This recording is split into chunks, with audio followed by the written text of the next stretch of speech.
Hey dude, we're gonna break apart the Warrior series without the dog interfering. So, we'll start with whichever leg this is for you if you're mirroring or doing the same side. And who knows how the camera is interpreting it. This leg will be forward in a mountain, and then I will simply step back in a lunge. So right now, knees and toes are forward. This entire leg is going to rotate out at the hip, and then I can set my heel down, hopefully. So now my heels should already be more or less in line with one another. They don't have to be perfect, but do what feels right to your body. If this is all kinds of nope, step the foot out, it's cool. So once we're roughly here, my torso is off to the diagonal. I want to rotate the torso off to the diagonal without actually pushing my hips to the side like I just did. So hips stay stationary, hopefully. I rotate my torso forward. I should be feeling a stretch along the front line here, and this leg should be working somewhat to stabilize me without the knee wanting to turn in. If I was doing the other side, the knee would be turning in. So, if I feel like I'd like this to be more challenging, I can wiggle this foot forward and then take it back to that bend that I had, so long as the knee is directly over the heel. Because people are like, I know what we're doing. Not exactly. You're putting more risk on your joints that way. So ankle and knee are above each other. Knee is refraining from this. And to do that, we're using this kind of outside booty muscle and thinking of squeezing the butt and the inner thighs lightly together. People get excited and try to clench all their booty cheeks. It's just kind of drawing them in so you feel connected. Okay, still got my back heel down. Sometimes folks will come up. If you step this foot out and the heel comes up, step it back in, you've gone a bit too far. All right, rotating my torso forward. I need to do more Warrior One in my life, clearly.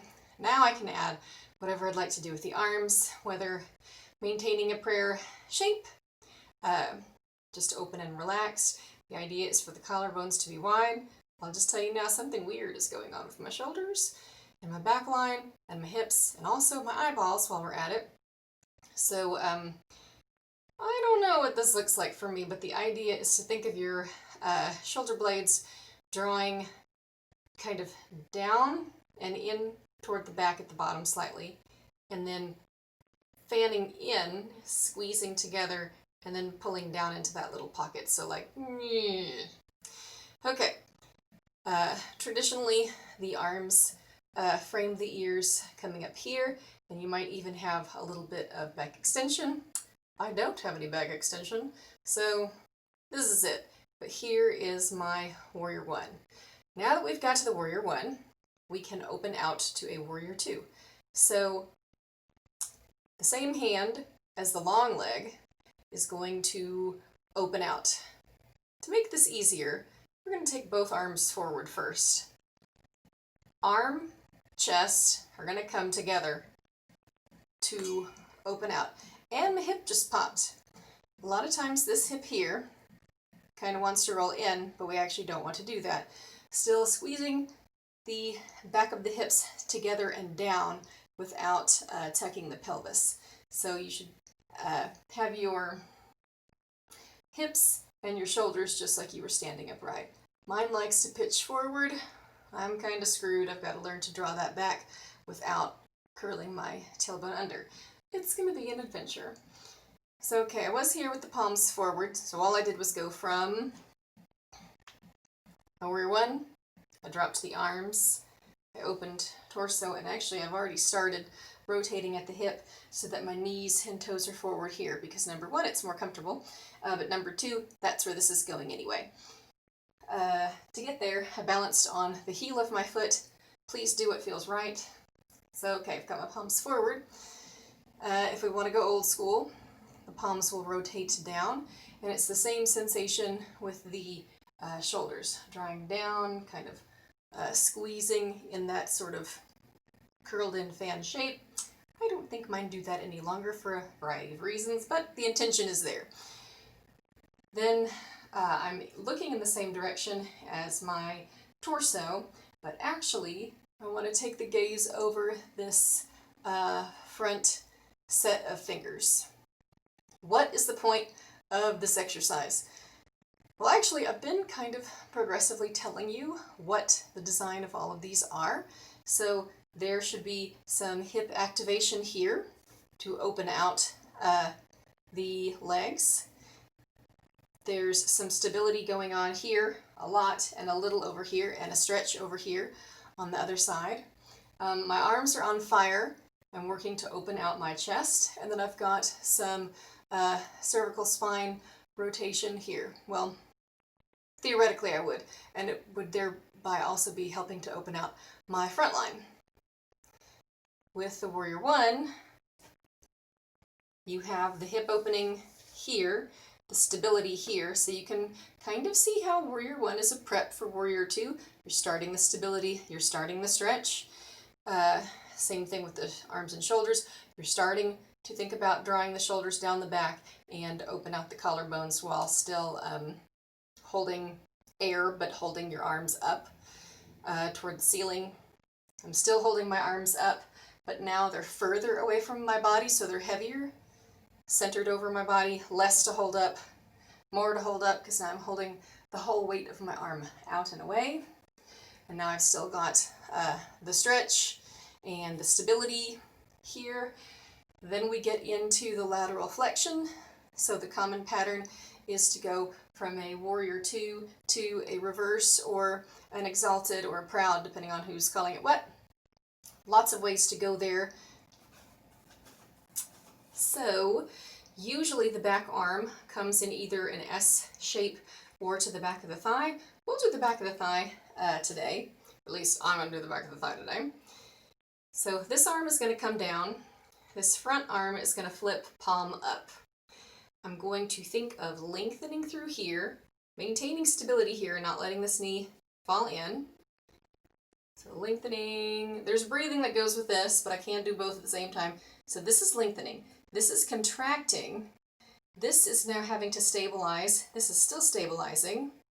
Contracting, lengthening.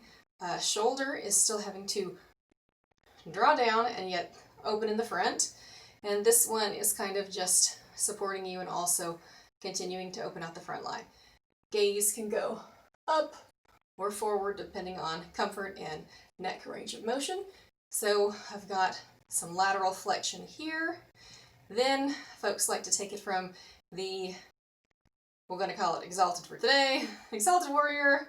No, this is Exalted. Exalted is more of a straight up. What is this?